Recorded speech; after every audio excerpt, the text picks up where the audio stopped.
have a very special Live at 5 Toxic Free Tuesday. And I am live with Griffin, as you can see him in the background, and Kira, my stepson Ryan, and Megan's over here somewhere. We'll get her. There she is. My husband's over there somewhere with his Green Living Guru shirt on.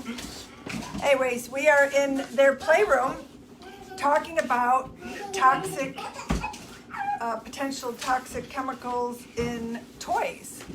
And toys are, so many toys come from China, and the regulations are sort of all over the place, but the regulations for toys specifically in the US, they put more emphasis on the safety of them, as they should, of course, right? But not so much into the ingredients and the chemicals and the formaldehyde and the fire retardants that could be in them. And children are, as we all know, put them in their mouths and play with them all day long. And these are made in China. The colors, the dyes, they're probably sprayed with formaldehyde or flame retardants. And there's so many, you just can't get away from them. And I know if there's any parents on here or listening, it's overwhelming because they're everywhere. And the most important thing is that I would look for anything made in the USA. So if it's made in the USA, you know it's not coming from China. And what they're making them with in China is horrible ingredients and things that they put in them. So, I mean, I picked up just a few things and made in China. Now, this one's not made in China. They told me I gave it to them. It's organic and it can be washed. So if something can be washed, especially if it has material, that's great because it gets dirty and they put them in their mouth. And most important thing is they can be washed in the washing machine. So then that's one thing. And then you think, oh, maybe a lot of people look at toys from years ago, from let's just say 50s, 60s.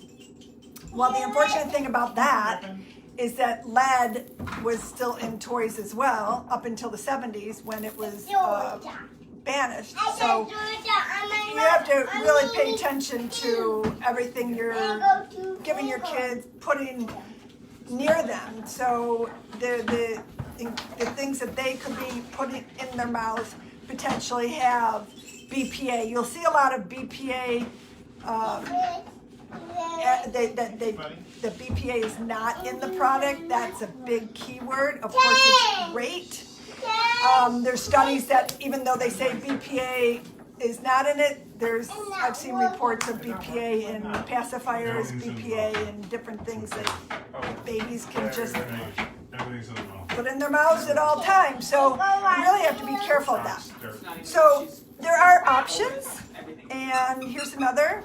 This is if you Google or if you're on Amazon or if you look around. That's okay. It's part of, right? It's part of the motif here today. We need to have children screaming, yelling, and playing in the background. So this is another one. I mean, there's products out there. This is from Bears for Humanity, made with all organic material. They can put this in their mouth. They can suck on it. There is no chemicals in here. Cute little teddy bear, right? What happened? So you can find them. You just have to look online or look at your toy store or ask around. You want to come say hi? Get over here. Get over here. Say hi, Griffin. Look in there and say hi. Say hi. Did you run too? Say hi. Say hi. Woo. Anyway, so there are options. You just have to, just like anything else that you bring in your house, read the label. Study it a little bit. Be careful what you're giving your children or giving your grandchildren or giving your nieces and nephews. So there's a lot of options that you can look into.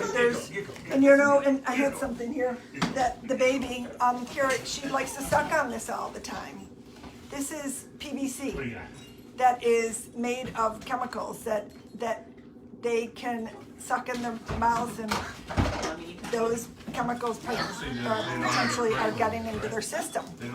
So on a good note, this room, this great little playroom here, they have an Austin air purifier in here, which I actually brought my air quality detector with me to see what kind of toxic chemicals are in this room, potentially outgassing from toys, or just Bust the roof.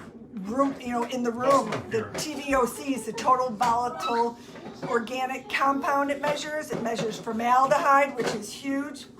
It measures particle matter, and this is an extremely healthy room. Very few chemicals are floating around this room for the kids to breathe in that are coming off of these toys and different things that they have in this wonderful little playroom. So this is a great little tool and kit that I love to use to figure out what kind of chemicals are in people's toy rooms or houses or whatnot, just so you know what you're breathing in every day. So on that note, let me take this down for a second. The Austin air purifier is right there. There's the, if you can see, I don't know if anybody's heard me talk about the Austin air purifier. So this just sits in the room at all times and cleans the air. Very good. And it's a wonderful device, and if you want more information, you can ask me, because we actually sell them on our website and sell them to the public. So, and let's see, who wants to say hi here? Kira, you want to say hi? Ryan, say hi. Hi. Hi. Where's that Griffin boy? He's right behind you, doing letters. Where is he? Very Griffin. good. Alpha lemon. Let's get Griffin. Look at, who's that? Who's that on TV? Who's that on the phone? Is that Griffin or is that Murphy? It's that Griffin. It's a That Griffin. Griffin. Say bye, Griffin. Hi, Griffin. Bye, Griffin. All right, well, that's our report tonight on the baby toys, healthy versus unhealthy, and to read your labels and really do your research and look into all the different options out there. So have a great night. I hope everybody is having a wonderful evening, and take care. Bye-bye.